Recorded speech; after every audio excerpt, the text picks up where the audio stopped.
why we fear death and lose meaning. The psychology of mortality, 1/3 of all the sorrow we endure, is unavoidable. It belongs to the human condition itself.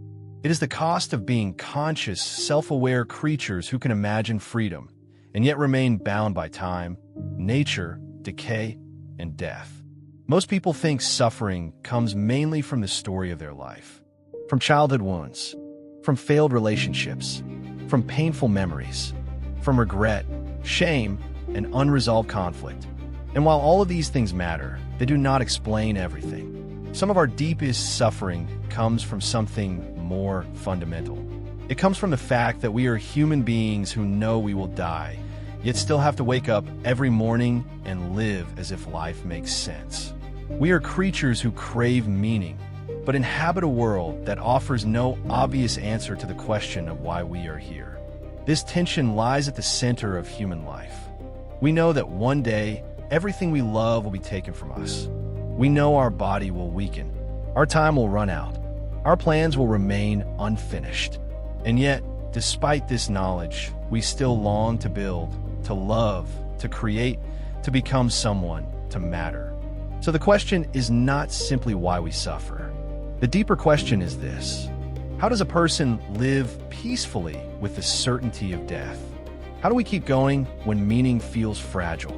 And why do so many people become anxious, numb, addicted, restless, depressed, or chronically dissatisfied the moment they lose the feeling that their life matters?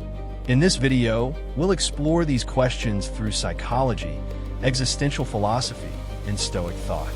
We'll look at why the fear of death influences far more of our life than we realize. We'll examine how human beings use meaning as a defense against existential terror. And finally, we'll build a practical framework for living in a way that feels psychologically grounded, spiritually serious, and deeply alive. Because death is not only something that ends life. If misunderstood, it can quietly poison life long before it arrives. But if faced correctly, it can become the force that clarifies life, purifies it, and gives it weight. Human beings are strange creatures. We are driven by the instinct to survive, but cursed with the knowledge that survival will ultimately fail. Every living organism resists death, but human beings are unique in one disturbing way. We can imagine our own disappearance in advance. We do not merely die. We know that we will die.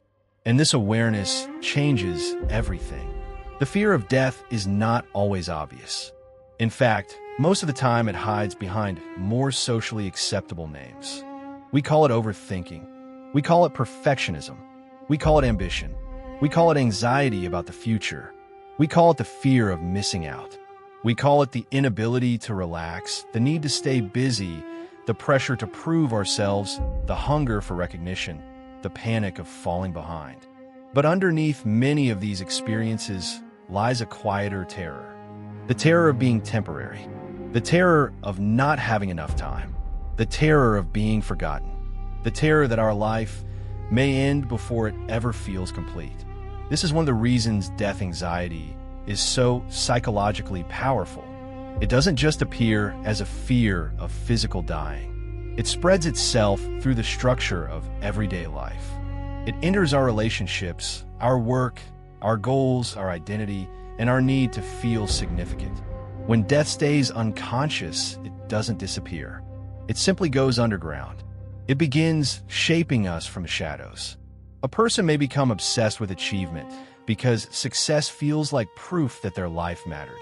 Another may become obsessed with romance because being loved feels like protection from isolation and annihilation. Someone else may chase constant stimulation, not because pleasure satisfies them, but because silence brings them too close to the awareness of mortality. Even endless self-improvement can become a disguised form of death avoidance. Not all discipline is healthy. Sometimes the need to optimize every part of life is not driven by love of growth, but by panic. Panic that time is running out. Panic that if we stop moving, we will feel the emptiness beneath the movement. The mind can tolerate many painful truths, but one truth it resists with extraordinary force is this: You're not in control of how long you get to stay. That is why the fear of death often creates a chronic background tension. It's not always dramatic. Sometimes it feels more like restlessness, a low-grade agitation, a sense that you should be doing something important right now, but you don't know what. A vague guilt for wasting time. A compulsive need to stay productive, entertained, distracted, or emotionally occupied. Death anxiety does not always scream. Sometimes it hums. It hums beneath ambition, beneath procrastination, beneath emotional dependency, beneath compulsive consumption, beneath the fantasy that one more achievement, one more relationship, one more purchase, one more reinvention will finally make us feel safe. But the problem is that safety is exactly what mortality refuses to give us. No matter how carefully you organize your life, you cannot negotiate with impermanence. This is why the fear of death has such a strange effect on human psychology. It makes us desperate for permanence in a world that guarantees none. We want our love to last. We want our beauty to last.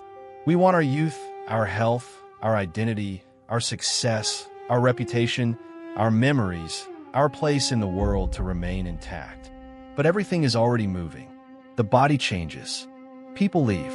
Parents age. Children grow up. Friendships shift. Seasons pass. Opportunities close. Entire versions of ourselves disappear without ceremony. Even before physical death arrives, life repeatedly forces us to experience smaller forms of death. The death of certainty, the death of innocence, the death of who we thought we would become. And yet, most people are never taught how to metabolize these losses. They are taught how to perform, how to cope, how to distract themselves, how to keep functioning, but not how to look directly at transience without collapsing into fear. So they spend years trying to outrun a truth that can't be outrun. And the cost of this avoidance is enormous, because what we refuse to face consciously will often control us unconsciously. A person who cannot face death may become unable to face life. They may cling too tightly, postpone too much, numb too often, or live in a constant state of emotional negotiation with reality.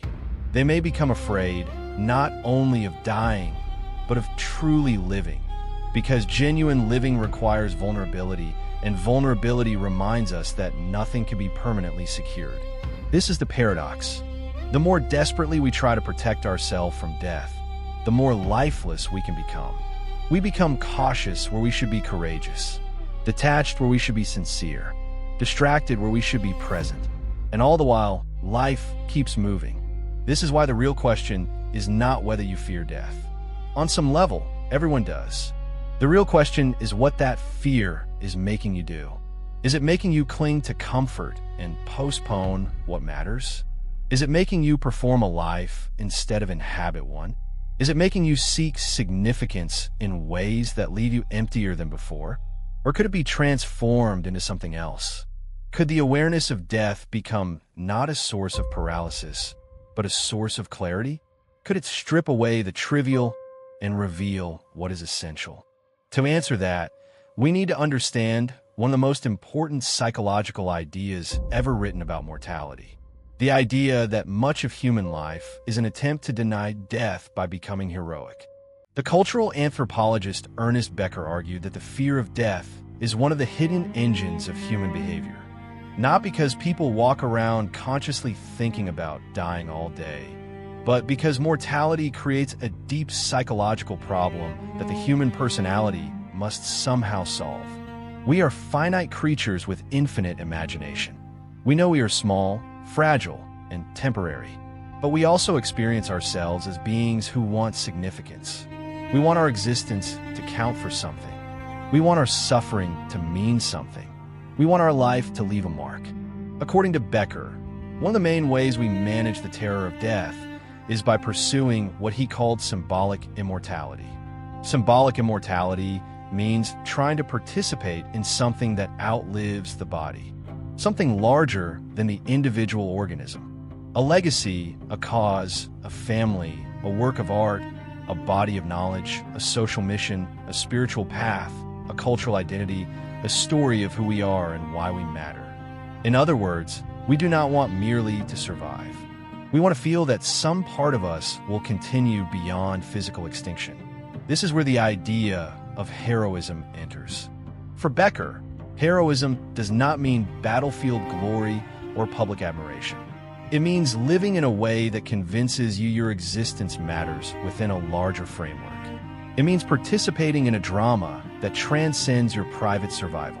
The heroic life says, I am not merely eating, working, scrolling, worrying, and disappearing. I am serving something, building something, protecting something, expressing something true, carrying a value into the world that would not exist in the same way without me. This need for heroism is not vanity. It is one of the deepest psychological needs we have. Without some sense that our life matters beyond immediate gratification, the mind begins to rot from within. Time starts to feel heavy. Work becomes mechanical. Pleasure loses its intensity. Even success can feel hollow because it does not answer the deeper question of what the success is for. That is why people can achieve almost everything they once wanted and still feel strangely empty.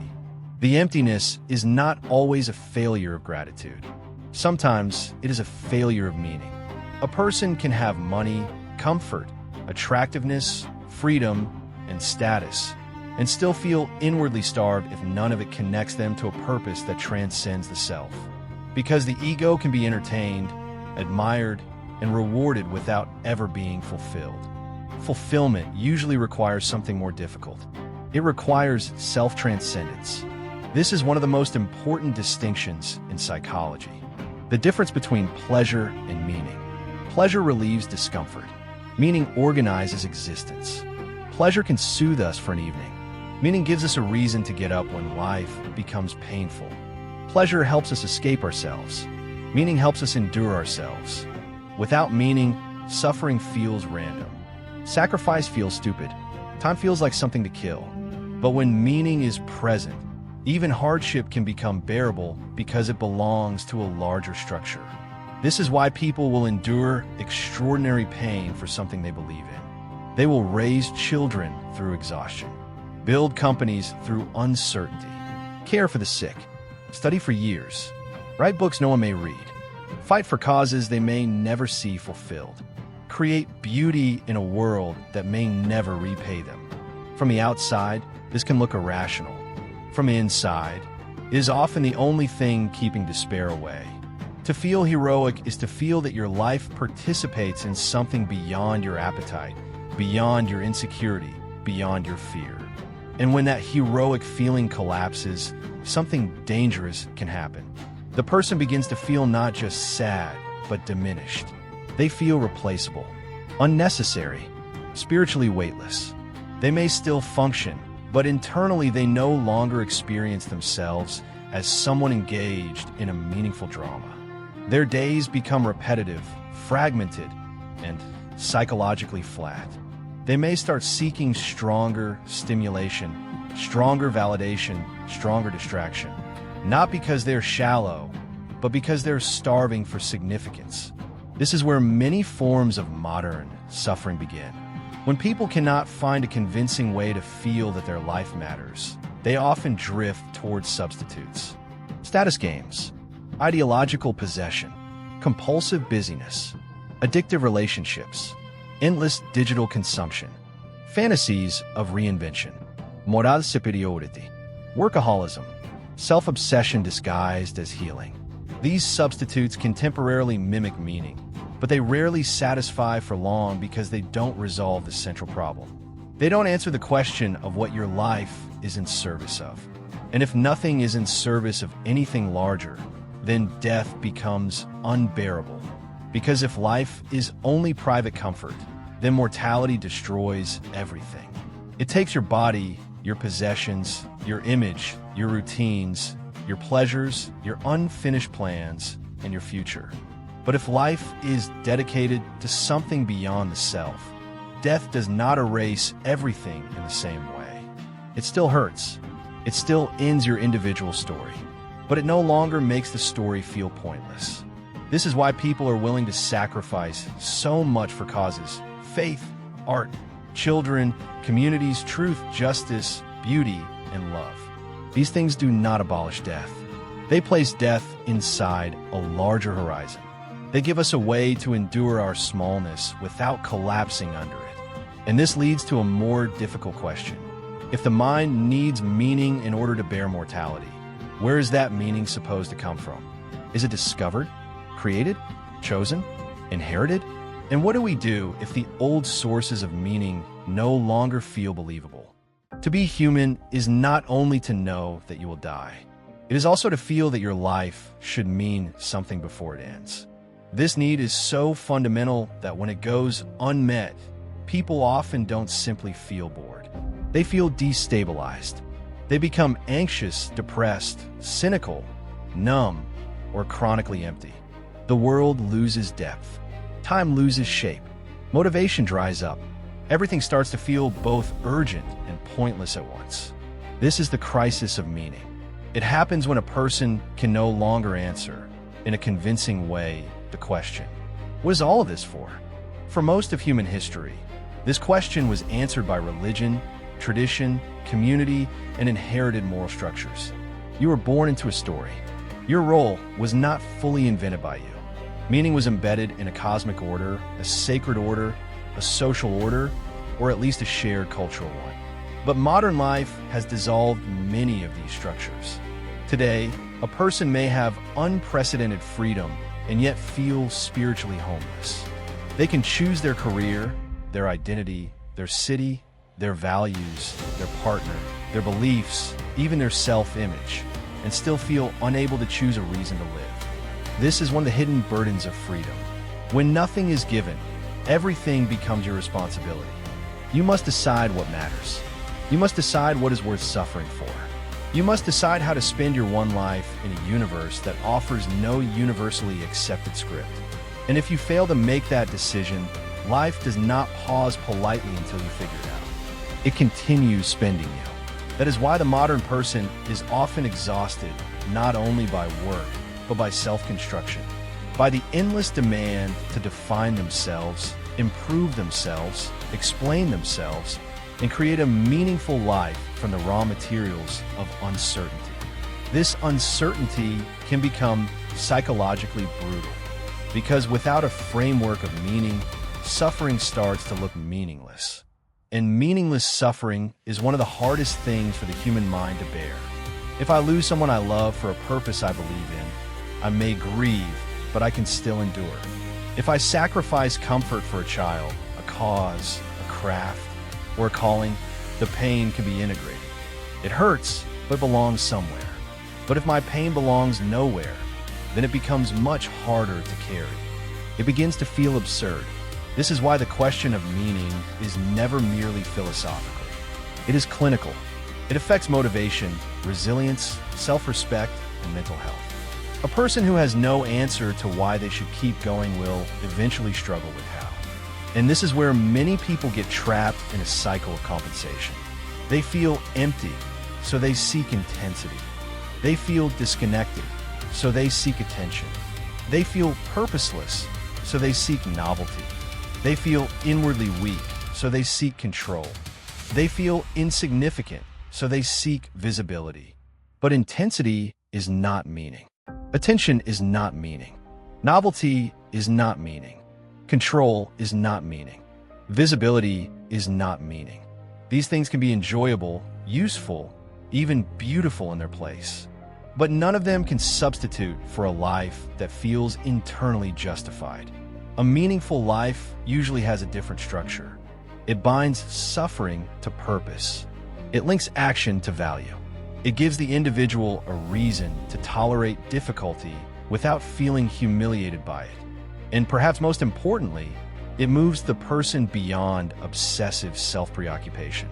This is crucial because one of the most painful side effects of meaninglessness is that it traps the mind inside itself.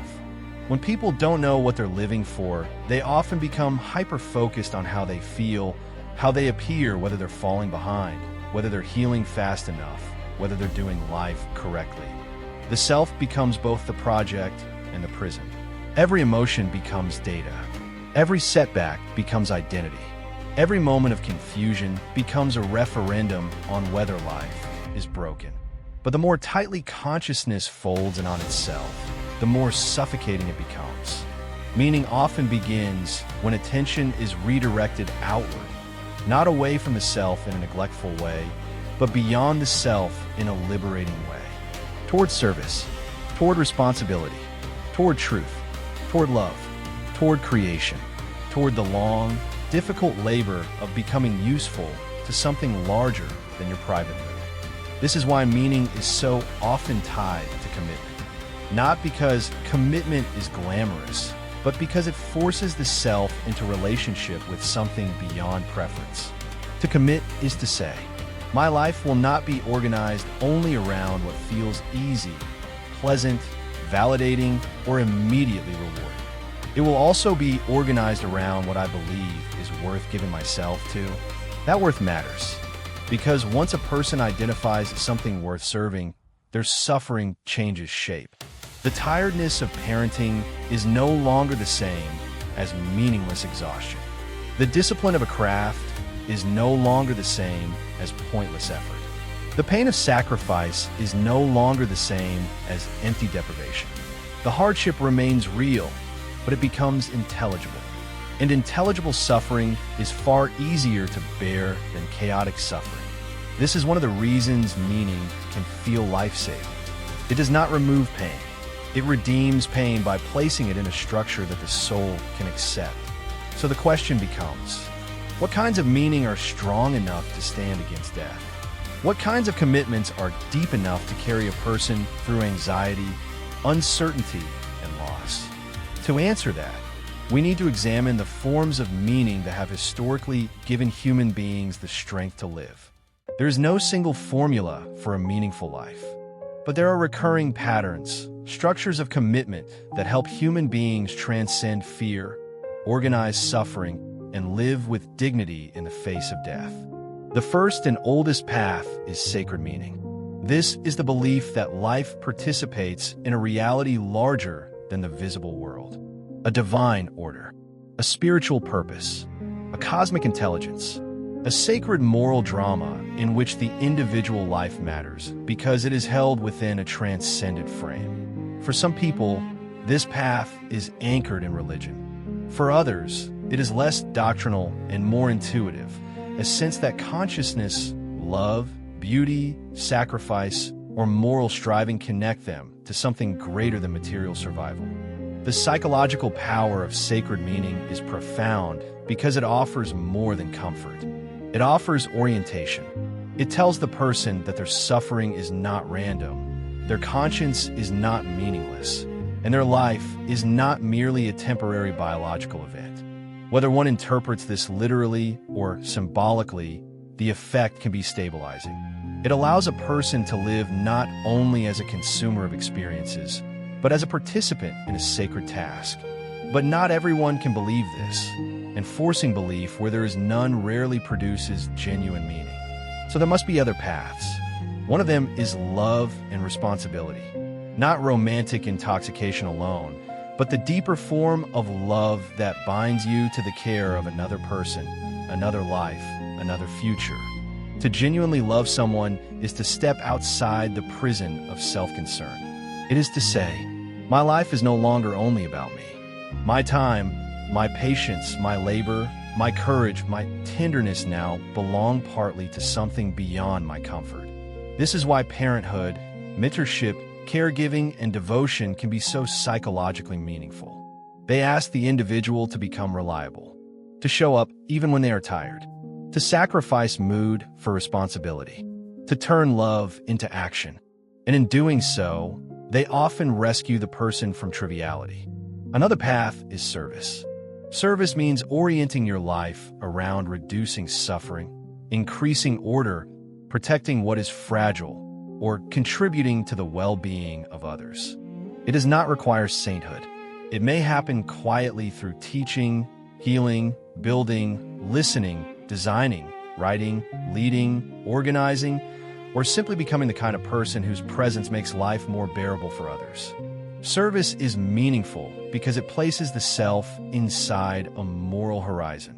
It answers the question of what to do with your life by making your life useful. Not performatively useful, not useful for applause.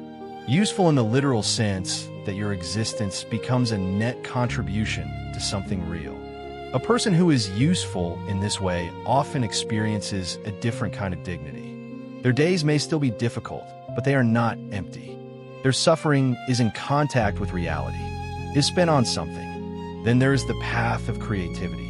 Creativity is one of the most powerful forms of symbolic immortality because it allows the inner life to take objective form. A thought becomes a book, a feeling becomes music, a wound becomes art, an insight becomes a teaching. A private struggle becomes language that helps another person survive their own. Creation says, I was here, and I transformed what I lived into something shareable. This matters because so much of human pain remains mute. It stays trapped inside the individual unless it is shaped into expression. Art, writing, design, filmmaking, architecture, scholarship, and even honest conversation can become ways of redeeming experience by turning it into form. Creation is not always public. It may never go viral. It may never make money. But psychologically, it can still be heroic because it pushes back against annihilation. It allows the person to answer death with form, discipline, and witness.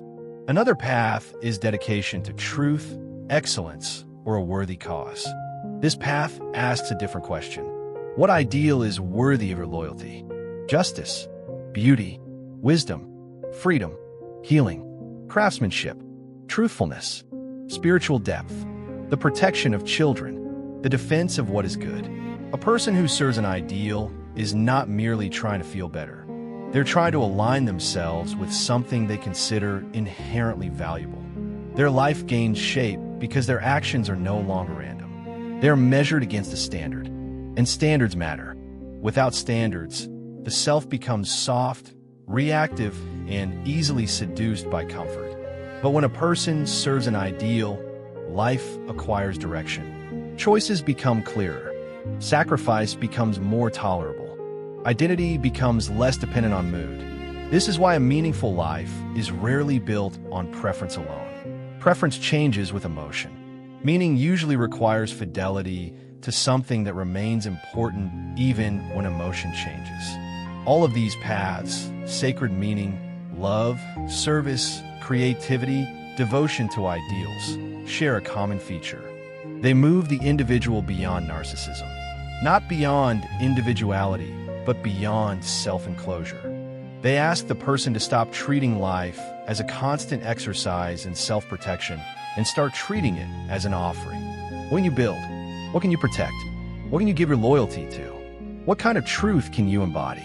What suffering are you willing to bear voluntarily because the thing on the other side of that suffering is worth it? This is the real heart of meaning, not the fantasy of feeling inspired all the time. Not the fantasy of finding your passion in some perfectly cinematic way, but the harder and more serious task of choosing what deserves your finite life.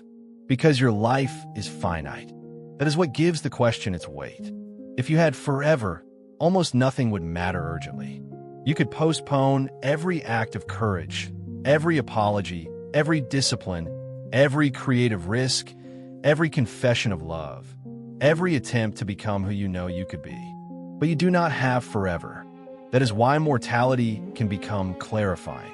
It forces the question most people avoid. What is worth doing with a life that will end?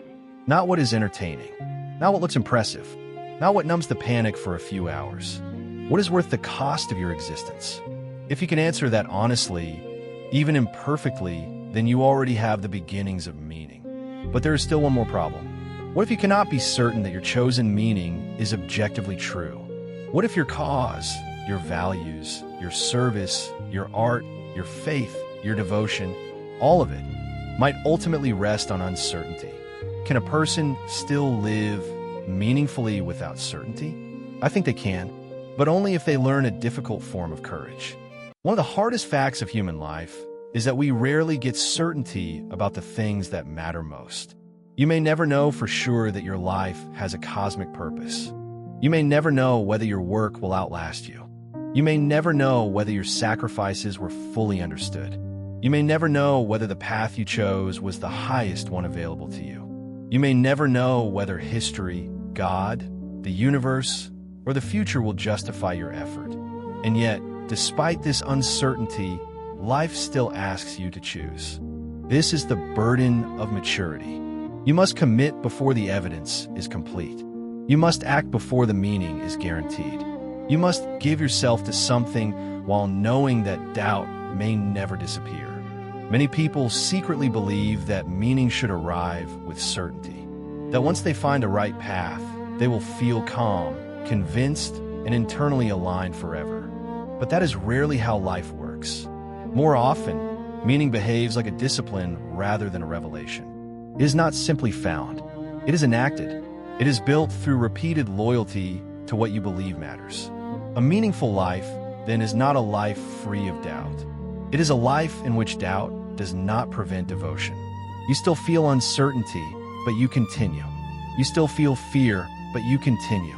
You still wonder whether any of this matters in the largest possible sense, but you continue, not blindly, not dogmatically, but faithfully. Faith, in this sense, does not have to mean religion. It can mean the willingness to live as though courage, truth, love, beauty, and responsibility matter, even when the universe refuses to hand you proof. It can mean deciding that your life will stand for something before death removes your ability to decide. This is where the fear of death can become transformative rather than destructive. If you avoid mortality, it tends to shrink life. It makes you cautious, distracted, vain, and spiritually fragmented. It seduces you into using time rather than honoring it. But if you consciously accept mortality, something changes. You begin to see that your life does not need to be infinite to be meaningful. It needs to be aligned. It needs to be honest. It needs to be spent rather than merely preserved. And this changes the questions you ask. Instead of asking, how do I avoid discomfort? You begin asking, what discomfort is worth enduring? Instead of asking, how do I protect myself from uncertainty? You begin asking, what is worth committing to despite uncertainty? Instead of asking, how do I make sure I never fail? You begin asking, what would make failure worth a risk? Instead of asking, how do I become impressive? You begin asking, how do I become true? This is the beginning of a different kind of life. A life in which mortality becomes a filter. A life in which death does not merely threaten you from the future, but educates you in the present. It teaches you that time is too scarce for fake relationships, too scarce for chronic self-betrayal, too scarce for ambitions that have no soul in them, too scarce for the endless postponement of your real life, too scarce for pretending not to know what you already know.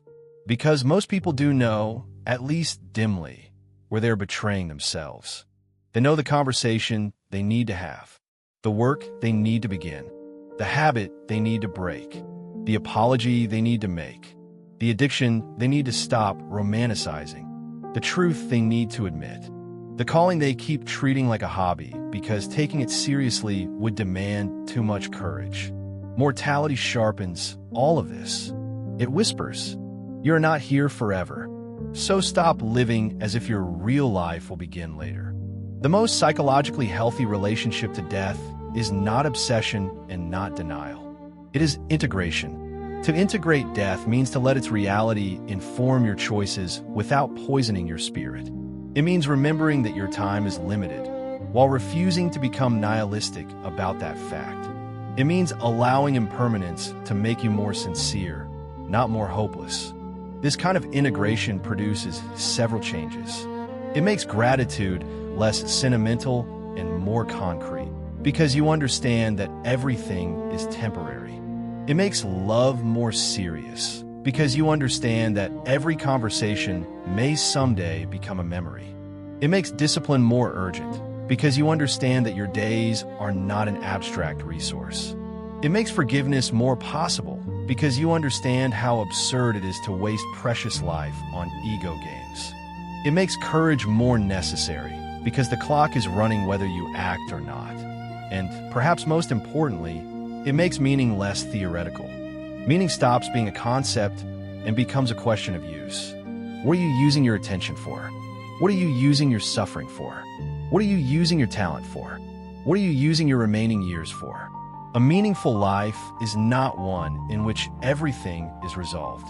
It is one in which your life is pointed somewhere worthy. Toward a person, toward a craft, toward a principle, toward a form of service, toward a truth that costs you something, toward a task that makes you more honest, more disciplined, more loving, more courageous, more awake. That is enough, not because it solves death, but because it changes how you meet death.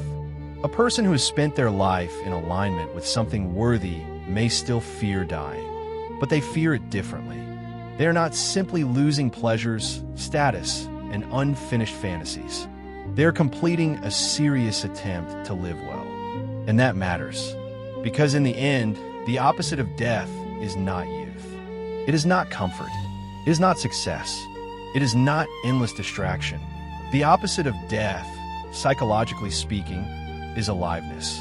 And aliveness is what appears when a person stops asking life to feel safe and starts asking it to be true. So if you feel lost, empty, anxious, or quietly terrified of how fast life is moving, don't immediately assume something is wrong with you. It may be that you are finally touching one of the deepest truths of existence. You are mortal. Your time is limited. And some part of you knows you are not meant to spend that time half asleep. Maybe the fear you feel is not only fear. Maybe it is also a demand to stop postponing, a demand to stop worshiping comfort, a demand to stop waiting for certainty before you begin, a demand to choose what your life is for. Because death will come whether you choose or not. The only real question is whether, before it arrives, you'll have lived in a way that makes your life feel inhabited by meaning rather than haunted by avoidance. So ask yourself, with complete seriousness, when your life is worth doing even if no one remembers you? What is worth loving even if it breaks your heart? What is worth building even if it remains unfinished? What truth is worth serving even if it costs you comfort? What kind of person would you need to become to stop being ruled by fear and start being guided by meaning? Do not answer quickly. These are not productivity questions. They are not branding questions. They are not self-image questions. They are life questions. And if you stay with them long enough, they may begin to reorganize your existence. Not all at once, not dramatically, but quietly, in your calendar, in your habits, in your standards, in the conversations you stop avoiding, in the work you finally begin, in the distractions you no longer need as much, in the way you carry yourself when you remember that time is finite and therefore sacred. You do not need to solve the mystery of existence to live well. You do not need certainty before commitment. You do not need to erase fear before taking action. You only need enough honesty to admit that your life is passing, enough courage to stop hiding from that fact, and enough devotion to give your finite days to something that deserves them. That is how death stops being only a threat. It becomes a teacher, a severe teacher, but a necessary one. It teaches urgency without panic, humility without humiliation, tenderness without illusion, and meaning without guarantees. So remember your mortality, not to become morbid, not to become afraid, but to become difficult to distract from what matters. Live in such a way that your days are not merely consumed, but offered. Speak in such a way that if this were the last season of your life, your words would still feel honest. Love in such a way that impermanence deepens your sincerity rather than weakening it. Work in such a way that your effort belongs to something more than vanity. And when fear appears, as it will, let it remind you that your life is asking to be lived, not merely protected. You will die, so will everyone you love. Nothing you build will remain untouched by time. But that is not a reason to despair. It is a reason to become deliberate. A reason to stop wasting your life on what leaves your soul smaller. A reason to build a life whose value does not depend on applause. A reason to serve what is beautiful, true, and worth carrying. A reason to begin now, not someday. Now, because if death is certain, then postponement is dangerous. And if meaning is fragile, then it must be protected through action, not abstractly, daily, in the choices no one sees, in the standards you keep when no one rewards you, in the promises you honor, in the attention you refuse to surrender, in the courage to live before life is over.